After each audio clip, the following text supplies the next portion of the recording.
Hello, everybody. My name is Niels Linden. I'm your host today. So welcome to our talk about Azure Functions, Serverless with Azure. As you probably know, we are recording this video as well here in Zoom, as well as on YouTube. So if you don't want to be part, don't take part via audio or video, then you're not recorded. When you have questions during the talk, please write the question in our Q&A tool. There's also a Slack channel. We are currently track 4. So if you have any kind of reason to talk with other people or comment on what we are talking here about what Michael is saying, please free to already write there. And also Michael will be there afterwards to answer questions if our time is up. I also will start a poll in the end, so don't leave immediately. I want to know how you like the talk in the end. So it would be nice if you would take part of that. And with that, we come to Michael. Michael is our speaker today. He is working for TNG for already 7 years. He's principal consultant here. He started by studying computer science at the University of Passau. And when he came to TNG, he focused mainly on complex and distributed systems. And for 4 years, he worked on big data applications using Java and AWS. And now he's basically looking on the other side of the fence. He's working in the .NET world of Microsoft Azure. And he's working there on complex microservice architectures. So I think it's super interesting to hear from him about Azure Functions, especially also to see the difference to probably AWS and what's happening there. Maybe not so much as far as when I look in his face. But nevertheless, I think it's super interesting to hear about the most important features there, the use cases, and also super interesting, the common pitfalls, because I think we all know that common pitfalls is something which we all encountered during our life. So with that, the stage is yours, Michael. Thank you very much. Thank you for that kind introduction. Yeah, so welcome everyone. My name is Michael, and I want to tell you about Azure Functions today. But let's get started. We have a full plate of topics, so let's dive into it. First, I want to give you a bit of an overview of what is serverless, what is Azure, what are Azure Functions, just basic to ease you into the topic. And of course, when talking about Azure, or basically we're talking about serverless, the first thing that always comes up is, okay, but serverless, we're still servers, right? Yes, of course, there are servers. So serverless is not really about taking the server out of the equation. What serverless is really about is, first, allowing you to basically expend less money.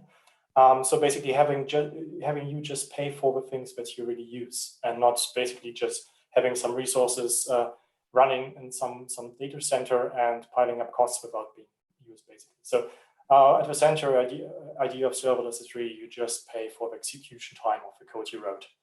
The second thing is you want to reduce operations effort. And of course, that also will reduce operations costs. But it's really about easing a bit of this effort that you need to do. So you don't need to worry about operating your function. When you write the code, you can just easily deploy it. It will run in the cloud, and you don't really need to do much around it to verify it's still working, to do maybe some scaling or stuff like that. Of course, there will be still some operation stuff you will need to take care of, but it's less than it would be with other deployment methods. I already mentioned scaling. So the one point where serverless really offers many advantages is it allows you to scale much easier without actually doing anything. So most serverless offerings will do the scaling for you. So as many requests as you are getting on your function, or as many invocations as are happening on the function, it will just scale up and basically give you scaling for, well, not for free. Actually, you will pay for that. That's actually one of the main points. But you don't need to do anything for that. And the last thing is actually a faster development lifecycle. So the whole idea behind serverless is that, well, you start with an idea, you implement that idea, you write the code, and so now the next step would actually be, okay, the nitty-gritty stuff. So how do we bring it to production? How do we package it? How do we bring it to the cloud? How do we have the whole deployment lifecycle? And that actually, so especially the second part becomes much easier. But to be honest, especially with Azure Functions, in my opinion, even writing the code part becomes easier. And we will see that in an example later on. All right, then as we are dealing with Azure, and all of the talks we had today were about AWS, so let's just simply look at what Azure is. By the way, I will use the name Azure. I do know that there are some British-speaking people who pronounce it differently, but as Microsoft comes from the US, I always stick to Azure for the time being. Me not being a non-native speaker, I hope anyone who feels offended by that, well, doesn't too much. All right, so of course, Azure is the Microsoft Cloud. You might have heard of that before. It's currently the main AWS rival, especially in Germany, from what I'm seeing, globally as well. So I just checked some numbers earlier today, and the market share is right around half of what AWS has. But actually, they are catching up. So basically, the margin of the difference of market share got smaller in the last little while. I think one thing, and from what I'm seeing and from what we are seeing from customers, there's actually a lot of demand for Azure in Germany. And I guess that ties a bit in that Microsoft has basically a history of having good relations with corporate customers, so big corporations. And I guess that really helps also with bringing those big customers to Azure. And one point where I think the focus shows is that Azure really has a lot of integrations of on-premise resources. So as a big corporation, you typically will have one or a few hundred data centers standing around with computing power already present. And what Azure allows you to do a lot of the time is basically just tie those resources and the resources you might get additionally from the cloud together and really use them together. And I think that's pretty good for most corporations. And the other thing is that for Azure, it's not the only way to basically pay them. Have this pay-as-you-go subscription models where you just pay for the resources which you have basically used up in a month afterwards, basically, which typically, from what I saw, is something that big corporations do have problems with on the accounting side. And Microsoft has actually some different account models which might tie in better to the accounting models that you might have. All right. And of course, the thing that we will be talking about today are Azure Functions. And Azure Functions happen to be the serverless offering that Azure basically, offers. You can write Azure Functions with many different languages. Of course, that being Microsoft, we will start with this with the .NET ecosystem. So you can write your functions using C# or F#. We actually will use C# for the example we will have later on. But of course, you can still use Java. You can use JavaScript, TypeScript. Python and PowerShell came in a while back. So those two were experimental for a while now. They are basically fully supported. And there's a lot of different other languages that are basically in a preview state right now, which you could experiment with, but they are not deemed to be production ready yet.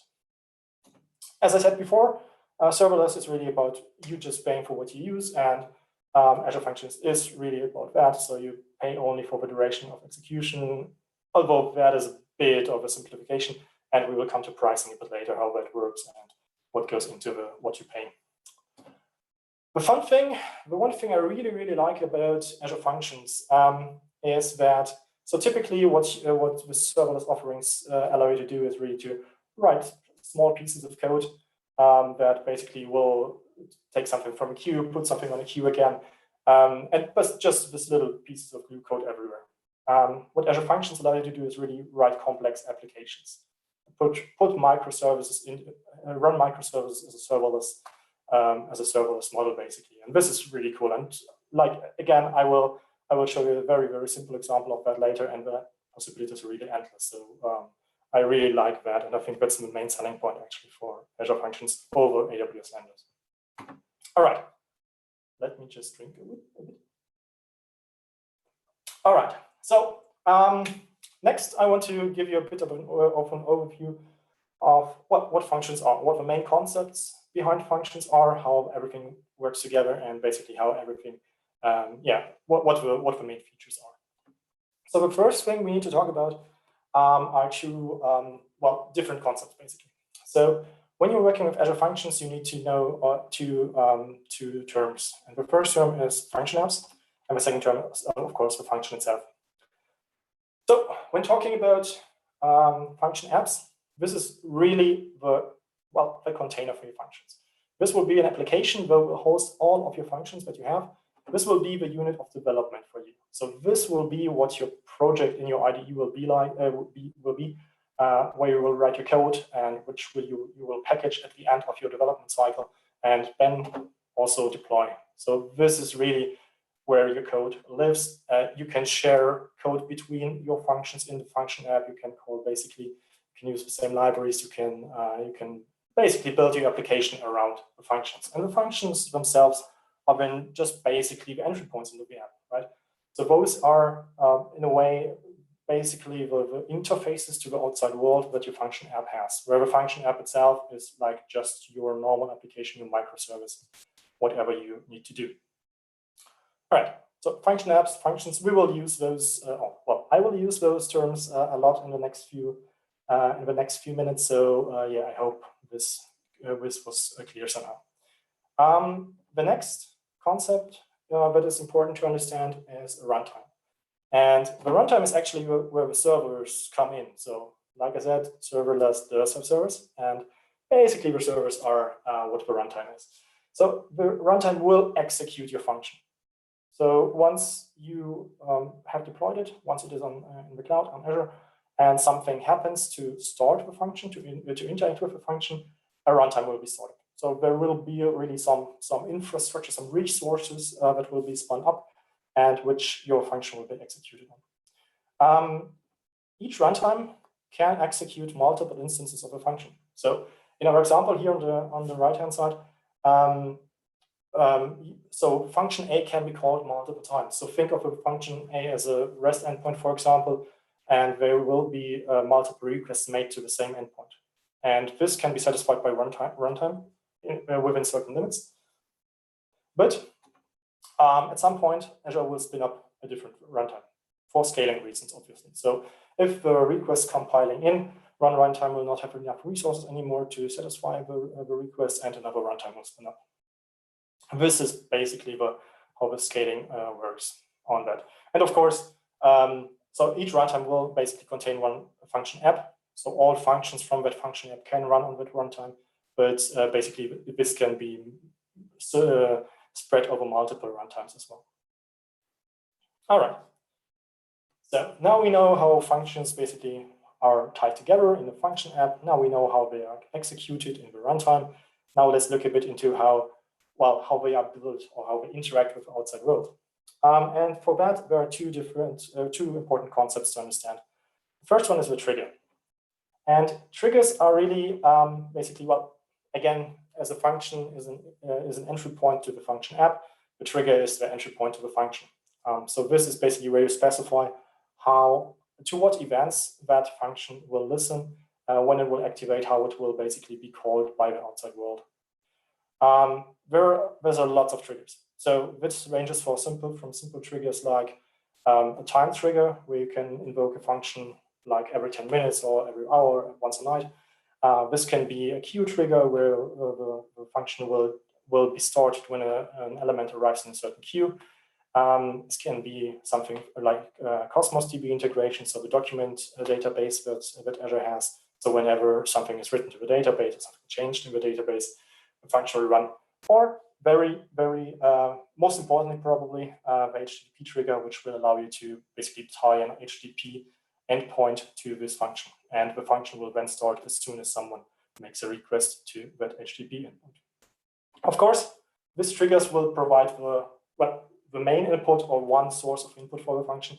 If you have an HTTP call to this function, of course, you will, for example, for a post request, you will get a body that will contain input that your function can work on. So this will basically be what you get into the function, or at least one way. We will see a second way in a second.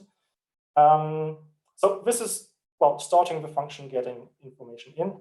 The other concepts are bindings, and there are two types of bindings, as you probably can guess from the diagram I have on the right.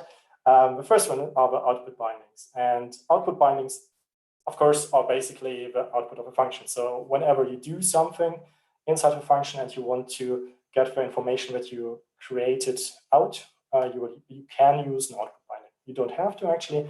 Of course, you can use everything. So you can use Azure SDKs to interact with Azure services directly in your code. but Azure with bindings allow you to basically not have to deal with any of this integration topics yourself, but just, we will see in a second how that works. Just specify what you want to happen, and basically Azure will take care of that. So output bindings can be used to write the results of a function somewhere. This can be, for example, again, Cosmos DB, where you write just whatever the post request uploaded to your function into a database, or it can be a queue where you pass on messages to a queue to maybe a next function or something else.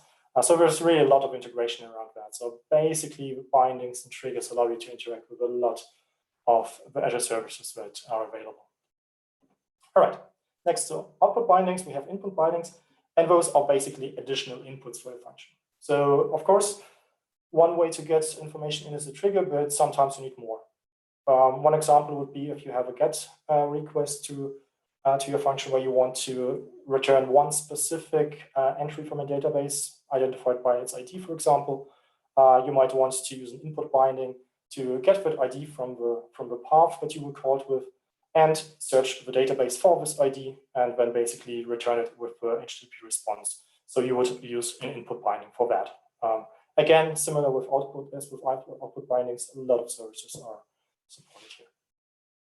All right. So by now we have seen a lot of possibilities you have with Azure Functions. Now let's get to some limits, because not everything will just be possible.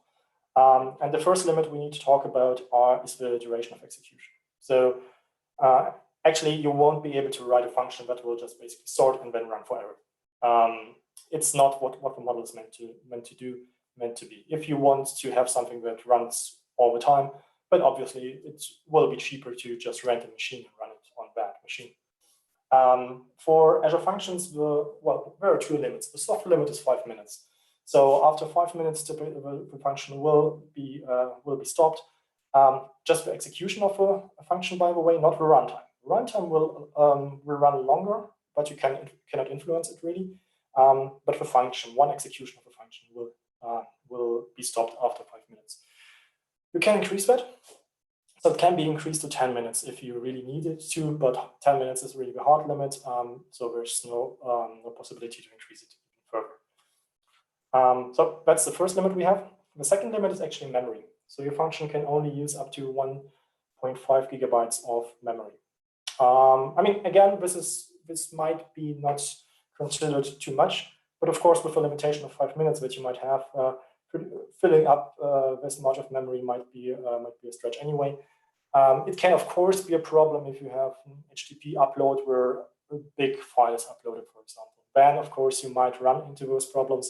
And yeah, maybe then Azure Functions are not what you're looking at least not in this consumption plan. I will show you I will show you a way where you can work around that in a second.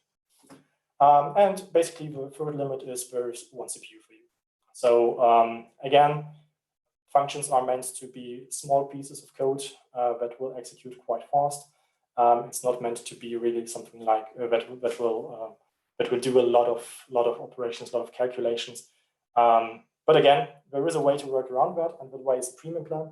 So you can pay Azure more money to get more resources, more possibilities. We will talk about how the pricing changes in a second.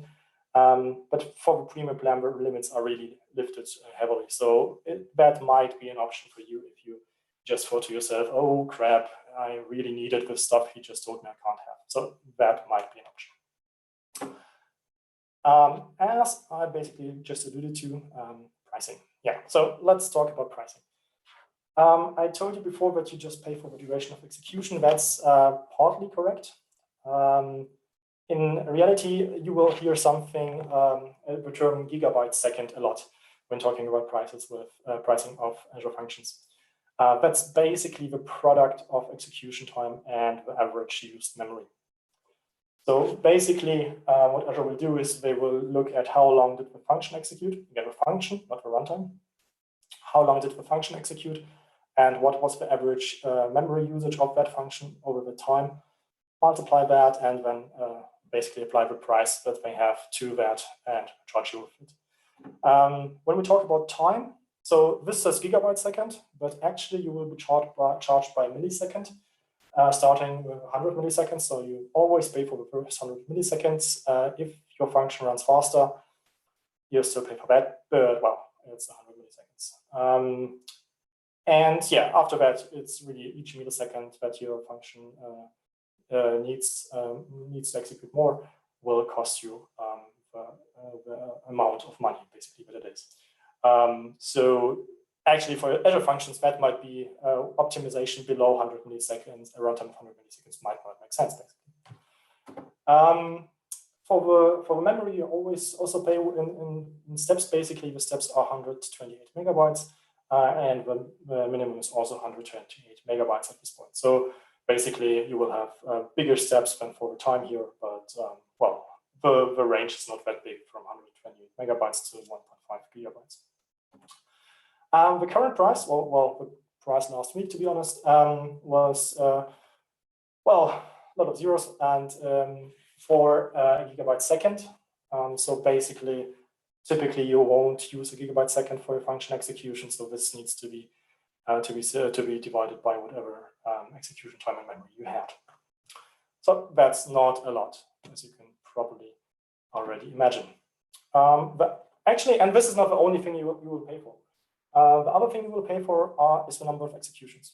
So first you pay for whatever amount of time and use memory you have for your function executions, but then also you pay for the number of function executions themselves. And this costs 20 cents per million executions.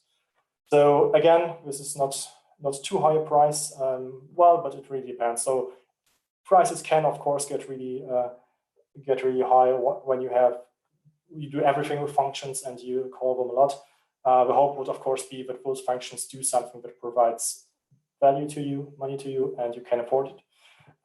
Because, of course, the prices will go up with the usage of the resources, and usage should hopefully bring you money. So that should even out. And actually, you get a bit for free. So the first 400,000 gigabyte seconds and the first 1 million executions per month are actually free. So prices start piling up after that only. Okay, so I mentioned the premium plan before, and the premium pricing plan is very different. So for one, you will pay a fixed price per instance. So you will have one instance running all the time, which again leaves the serverless model a bit. You will basically have this one instance that you just pay by whatever resources this instance provides. So basically one runtime will be always there. The positive of that is that typically when there's no runtime running and your function is called, the runtime needs to be started. Your function app needs to be loaded. Stuff happens in the background, and that will usually take some time before your function really starts to work. Typically, you will see times between 10 and 20 seconds to start a function for the first time. And for the premium plan, that goes away because there's always a function running. Always a runtime running. Of course, you also pay for that runtime.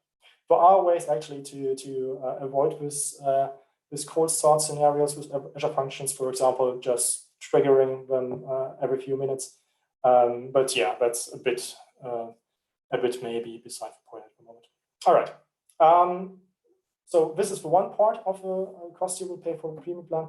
The other is actually by CPU second. So not gigabyte seconds this time, but it's by CPU seconds. So especially for functions where you use a lot of memory, the premium plan might make sense because you don't pay for the used memory anymore, just for the used CPUs. But like again, so typically you will use the consumption plan. So this normal one where you pay for the resources used. But in some cases, the premium plan might be interesting. All right. This was a lot of theory. Let's get to some practice. I will show you a bit of code and show you a bit how Azure Functions look like, feel like, to basically give you an idea of what you can do with that. It's of course a very, very simple example. Actually, I chose that slide, the image before I knew there was some Lego talk today. So, but yeah, it turned out pretty well, I think. All right. So the premise is basically what I will show you, the small example I will show you in a second, is we want to create a small app to submit conference talks, basically, or create some conference submissions. We will look at just uploading those and retrieving them again. So nothing too complex. I want to fit on one page. And yeah, that's basically it. So the high-level architecture we will look at is something like this. We will have a function app, which basically will the whole submissions part, the submissions application basically. It will have 3 HTTP endpoints. It will have 3 functions defined inside. One to create submissions, basically to get them through a post call, store them into Cosmos DB, which again is the document, so no SQL database that Azure provides, and 2 functions to retrieve those entries again, either by ID or just return all of them. All of the functions will use the HTTP trigger because that's just, I guess, the most usual way to use functions. HTTP triggers are really good to build complete REST APIs, of course. So that's really helpful. And on the other side, our create function will use the output binding, while the other 2 will use input bindings. So let's just take a very short look at the code. We have C# here. I hope that doesn't scare anyone off. The actual code is pretty short. So actually, the real code is just the last 4 lines. The rest is just basically meta information for Azure. So the C# API for Azure Functions uses attributes. That would be annotations in Java.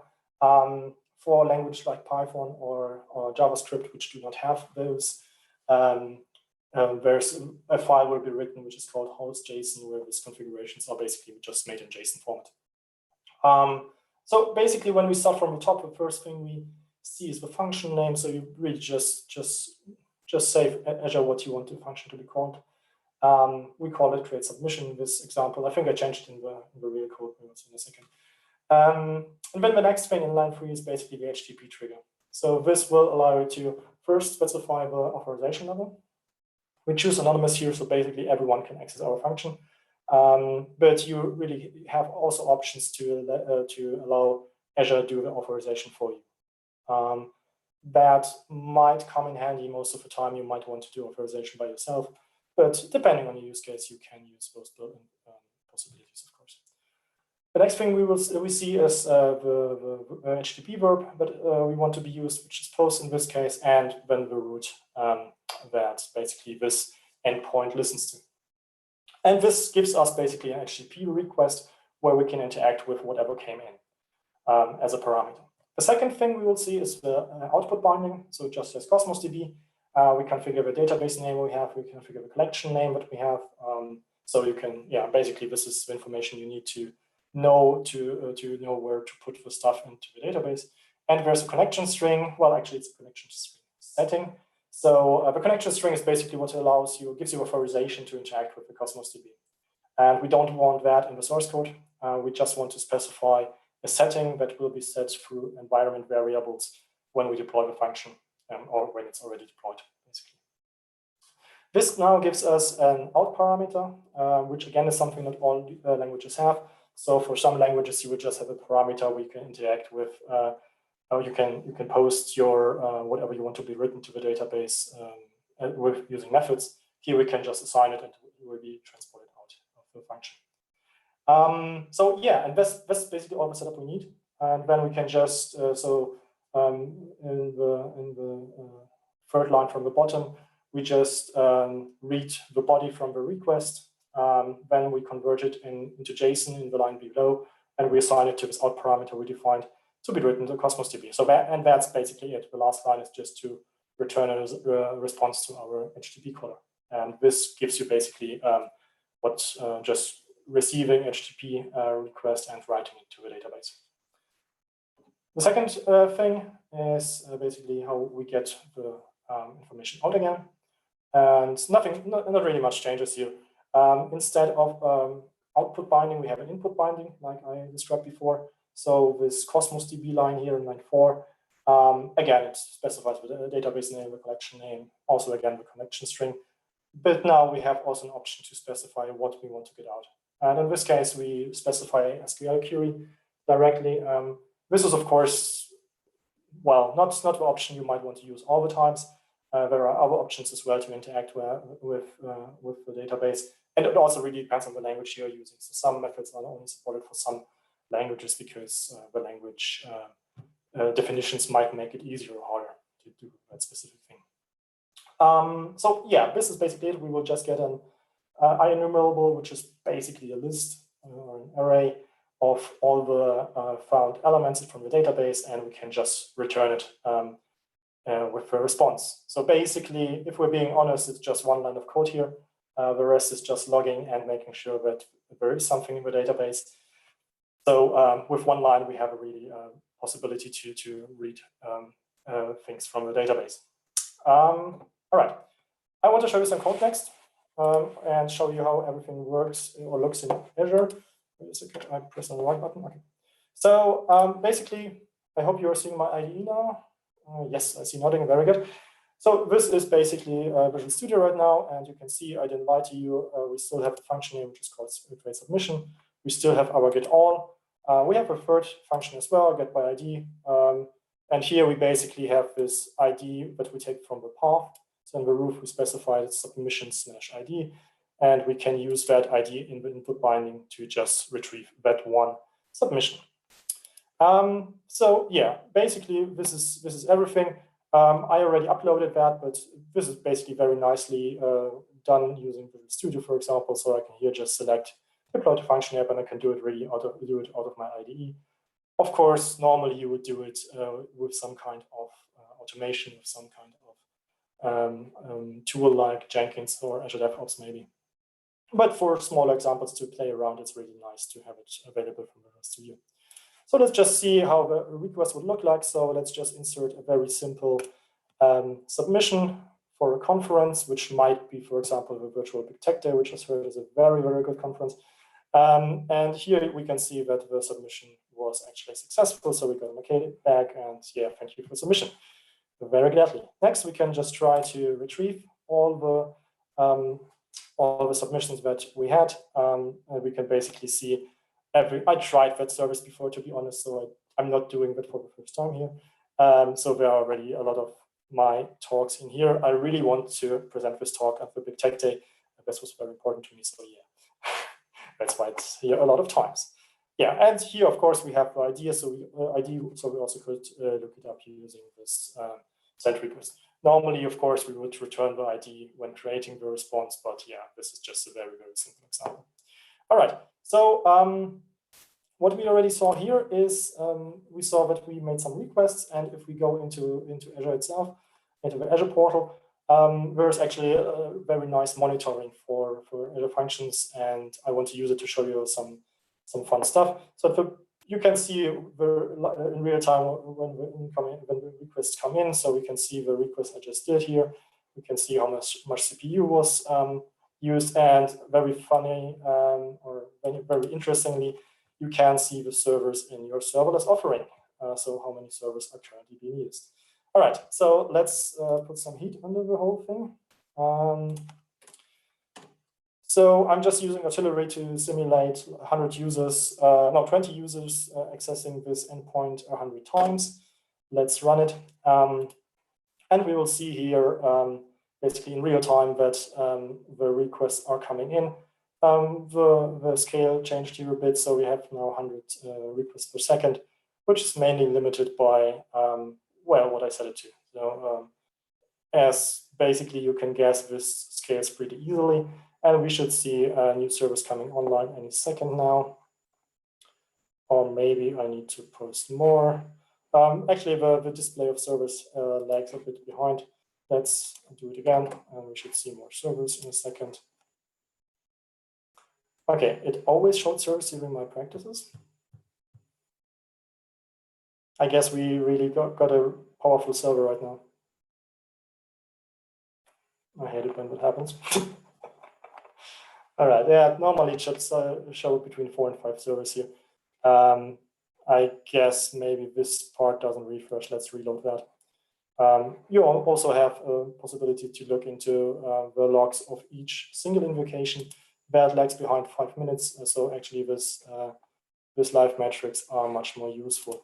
Okay, let's crank it up. I really want to see more servers.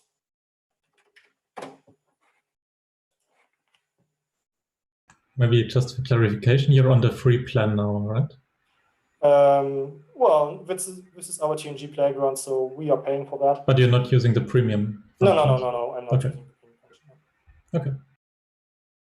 Yeah, okay. No idea what's happening right now. 4 servers, finally.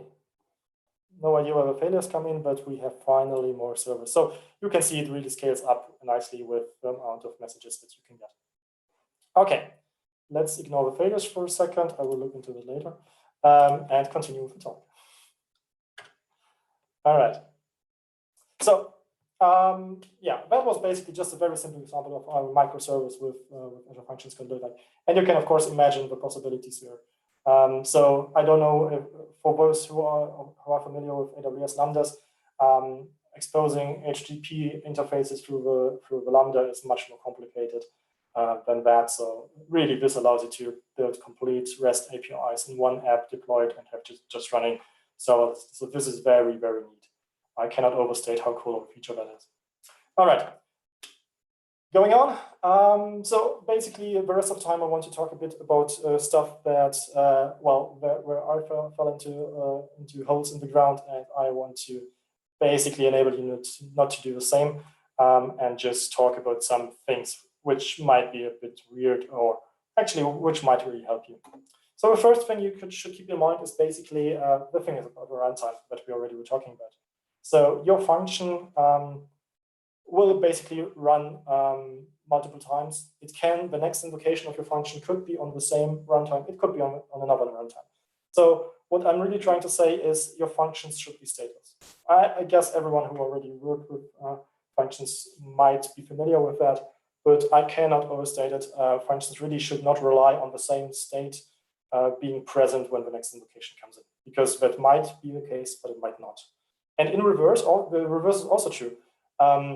There might be some stuff still left over from the old function. So you should also not assume that you're starting with a clean slate every time.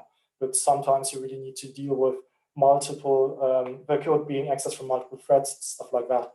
So this is something that you really, really should keep in mind, because it might make things weird otherwise. But you can also utilize that. So the fact that a function can run multiple times on the same runtime, basically the function app will stay stable. So when the runtime starts, it will start with a function app, and then basically as each function is called, well, basically the request will execute this function. So really, during the runtime of while this runtime is running, you can reuse all that you have already initialized. So if you have any objects which have long initialization times, like an SQL client, for example, in C# or an HTTP client, stuff that really takes a long time to initialize, is complicated to initialize, you can reuse that, as long as it's thread safe, of course. And basically, this will, of course, save you money, because you pay for the runtime of your app, and if you initialize the same thing over and over, this will just add to the costs. Especially if that initialization is basically the same amount of time that your function normally takes to execute, right? Okay, so this is the first thing you should keep in mind. Then the next thing is really not a pitfall, but an opportunity or a cool feature you can use. Basically, there are different models of how you want to deploy your functions, and maybe you want to have stuff like deploying your functions without having downtime, so without your service being unavailable for any length of time. Maybe you want to have canary deployments where you can say, okay, a portion of the users will be using the new function, the new version of the function, and the rest will be using the old one. And of course, maybe you want to fall back on a proven version of the function of the old one, which has been already successful in production, in case any problems arise on your new code. And the feature that makes that available is called deployment slots. This is something that actually has been around already in Azure for the normal web apps, basically, which allow you just to have a web server hosting your normal application, as you would basically have on your on-premise machine, maybe. Also, the deployment slot exists, and just Azure tied the function apps into that old infrastructure or the old ecosystem, so you can reuse those actually. What the slots will do is they will, a second copy of your function will be created. It will have a different name. It will have basically, it will be deployed separately. So you have two versions of the same function running in parallel. And what Azure will do is it will reroute the HTTP traffic according to your settings. So you can say, okay, this function, this version of the function is now alive, and then this will receive all the HTTP traffic, and the other one will receive none. And of course, with the percentages, it will also be, well, the traffic will be then rerouted accordingly. The caveat at this point is that, yeah, this works great for HTTP-only function apps. Where it stops working so awesomely is when you have other triggers. So, for example, if you have queue triggers, from the Cosmos DB or any other kind of stuff, those will not be automatically rerouted. So, what could happen is that if you have a queue that can have only one consumer for each message, that both versions of your function might race to see who will be the fastest to get the message. And the message could be processed by your old function, it could be processed by a new function. So this, for functions where you really have maybe even no HTTP triggers, but only queue triggers or something, deployment slots make no real sense. For others, you have ways to work around that. For example, to deactivate the other triggers, the non-HTTP triggers, or to set those triggers to maybe a new kind of queue that is only meant for the new function, something like that. So you can work around that. Typically, what happens when you switch the slots is that all the settings that are configured for the new version of the function will carry over to the other slots. So if you have a staging and production slot, everything that is configured on the staging slot will be moved, all the settings will be moved to the production slot. You can pin certain settings to a specific slot. You can say for staging, we always will have a different queue name, for example. So this is a way you can work around that. Otherwise, deployment slots are pretty neat. This is something that you need to know or need to work around sometimes. All right, the next point is basically something where you need to pay a bit of attention because it might cost you a lot.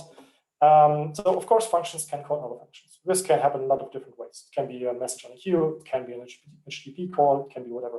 And of course, you can call your own function, maybe your own function, maybe another function in the same function app, but you can do recursive calls more or less, which is fine. It stops being fun or fine if you're using recursive call patterns, so you're calling with the same function app, especially when you have an exponential growth model. I mean, we are living in Corona times, so anyone is familiar with exponential growth, unfortunately, I think. So as soon as your one function starts calling 3 other functions, and each of those again starts calling 3 other functions, you can lose a lot of money very fast. So please don't do that. Yeah, that's basically all there is to say about that. Don't do it. Okay, the next thing is synchronous versus asynchronous communication. For synchronous requests, of course, you will have a problem that you will need to wait for the response. And as you are paying basically for the execution time of the function, this will add to the execution time, and you will pay a lot more. So in a way, it's best to avoid waiting for responses and using asynchronous communication instead. So basically, having the other function call you back, or having it put a message on a queue or whatever, but not waiting for the response, basically. In cases where you can't work around that, there's something called durable functions, and that might help you. It has patterns exactly for that. I will give a short outlook on that in a second, but really short. All right. And I guess the last thing I want to show you is basically a fun thing we saw when we started using functions. So depending how you deploy a function, you might deploy a new version of your function and see that everything is working fine. And at some point you see, okay, everything is not working fine because my function is not consuming any messages from my queue, which of course is not a good thing. So basically the problem that occurs is for some deployment types, not all of the triggers are activated after the deployment, especially if something changes about the configuration of the trigger. It might happen that the trigger doesn't work after the deployment. actually, there are deployment mechanisms which should not have a problem, where we also saw that. But yeah, well, the short answer is there is an endpoint you can call to manually activate all triggers for your function. And basically, this is a step in all of our deployment pipelines at the moment. We just do it at the end of every deployment and have no problems anymore. This is what the endpoint looks like. There's also another, the slides will be made available if you have a problem, so you can look it up. All right, we are nearing the end of the time, and I want to leave a bit of time for questions. So let's just get, I actually skipped, so if you see the slides afterwards, I actually skipped one of the best practices you can after or ask me. And I want to give you a short outlook what else Azure allows you to do. And one thing is actually, well, it's not Azure Functions anymore. It's Azure Durable Functions. And this is something that I probably could do another talk about, because this is something completely different in a way. Durable functions are meant to help you orchestrate functions. So it's not really meant to just run one function and be done with that. It's really meant for more complex scenarios where you might want to call multiple functions. You might want to wait for responses, do all kinds of crazy stuff. So they support a lot of patterns. This is a really cool thing. We haven't used it yet in our project, so I don't really have too much practical experience with that, but it looks really, really promising. It's pretty new still. Currently only C# and JavaScript are supported. But yeah, I guess they will introduce more languages soonish. The last thing I really find very, very cool about Azure Functions are basically your functions cannot only run in Azure. You have different possibilities. You can run the functions elsewhere. So basically, starting with what we already talked about, with consumption-based plans, where you really pay for the time you're using, for the resources you are using, onto buying dedicated resources. So really buying servers which will run your functions, going over to dedicated network, even so that you don't share network resources with other Azure customers, and continuing on to your own hardware. So if you have a data center which is already connected to Azure, you can run your functions on your own hardware. That's something that sounds pretty cool. You could also run functions on your own hardware if it's not connected to Azure. Of course, you lose all the connections to the Azure services then. So no writing to Cosmos DB then, of course. But still, it might be interesting anyway. And I guess the extreme end of the spectrum here is running functions on edge devices. So really IoT devices which might not have internet access all the time, or at least not stable internet access.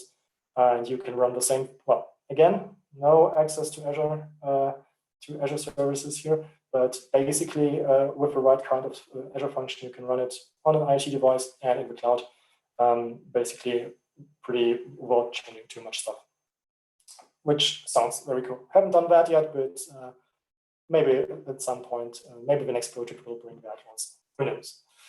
All right, with that, I am a bit over time, and would like you very much for your time and your interest in the topic. If you have any questions, don't hesitate to write them now. I think we have time for 1 or 2 questions. Otherwise, I will stick around in the Slack channel. I guess we can use this cloud channel thingy that there is, so not to disturb the next talk. But yeah, you can just ping me up. And if you need to contact me, otherwise, here are my contact details. Get in touch with me over your preferred communication option. Yeah, thank you very much. I'm ready for questions. Thank you very much for having this great talk at the Big Tech Day. We have some questions. Laszlo is asking if the cold start latency heavily depends on the type of runtime you use, for example, .NET versus Java versus Go. Hi, Laszlo. Thanks for the question. Yes, of course. So, of course, JVM or .NET will take longer to start than Python. But yes, you will always have a little bit of overhead because the runtime needs to start load your application. I have no real times for Python or TypeScript. Like I said, for C#, we have seen some times between 10 and 20 seconds. I would think Python and JavaScript to be more in the range of 5 seconds, but yeah, like I said, not much experience with those. Mm-hmm. Maximilian is asking if you ever run into any cases where you found the serverless / FaaS model lacking or needed to switch back to something like Azure Container Instances or even AKS. That's the question I would expect. Yeah, I mean, honestly, sure, there are cases where serverless is not a good fit. I actually prefer serverless functions, especially the Azure ones, over putting applications in containers and deploying them on Kubernetes if you don't have the requirements to basically switch around between different Kubernetes installations and being like vendor independent, stuff like that. There is not a lot that you can't do with Azure Functions. That's pretty much the beauty of it. So I haven't run into bigger issues where I wasn't able to do that with Azure Functions. One thing though is actually, so you do have, so we saw this Azure, this example I showed you. So you do have to write, so if you have an existing app, it of course will be cheaper to just put it in a container and deploy it. In order to functionalize an existing app, you would have to rewrite your connector layer basically, right? So that is something that you would need to do. You can't just put a Spring standard Spring Web API into a container. You need to rewrite this outer layer basically. So that is probably the case where I would say I would Dockerize it instead. Yeah. I have a question which is probably fitting pretty good to that. So you basically say the question whether I want to do something serverless or with a typical Spring service should be in principle asked when I write something new, right? Because rewriting takes a lot of time. It's probably not so well be done. Sorry. Okay, but the question is, how do I evaluate whether like serverless function approach is better, right? I mean, of course you said something like how cost intensive is when you have like a gigabyte per second or a CPU per second, but in the end, in the beginning, I typically don't know pretty well about all these numbers. That is true. I mean, one of the main benefits also is that functions so require very little operations overhead, right? So if you have a setup where you have dedicated resources, dedicated people to take care of operations, I guess, and maybe they already have experience with running Kubernetes cluster or running the Azure environment that you have, that might make sense. If you are planning to create a project where you don't want to have that operations overhead, you don't have experience in that, you don't know how that will scale. So the better you know what your user base looks like, how big it is upfront, the less of scalability you will of course require in the end. If you basically build for world domination and want to be the next Facebook, you of course need much higher scalability requirements than if you know, okay, we will reach 100 internal users. So there's a lot of questions that need to be asked before making that decision. And again, I would. So in our case, it was we really were interacting with a lot of services. We were a new team. It was a large project meant to grow very fast, where it just makes sense to use Azure Functions. And it didn't make sense to build up Kubernetes operational knowledge and to set something like that up. So it really depends on the setup, on the thing you're building. And yeah, I guess that's the best answer I can give. Of course, I'm very happy to discuss specific cases anytime. If you have something like that, you know, TNG does build custom software, so you can reach us anytime. Yeah, thank you very much. Maybe also the last question which we have, and which also maybe this is specialized, so maybe your answer will be the same. Andre, forgive me if I pronounce your name wrongly, asked, have you ever tried to edge any native DLL, C or C++ library because you didn't find any kind of support from Microsoft in that case? No, we were just using .NET Core with basically not a lot of libraries there. I mean, basically, if you can package it, so if you can run it locally and can package it as a zip and integrate the DLLs that you want to use, so anything you can import from Nugget should be fine. So that worked for us. We did have some libraries, but the fancier it gets, the less I can help you, basically. Okay, perfect. So our time is up. Everybody seems to be happy. So thank you again very much, Michael, for giving us this great talk. And people, before you leave, please answer the poll, which I started right now. And therefore, have a nice big tech day, or at least last slot, and see you the next time around. Yeah, thanks a lot. I hope you had fun, and see you around.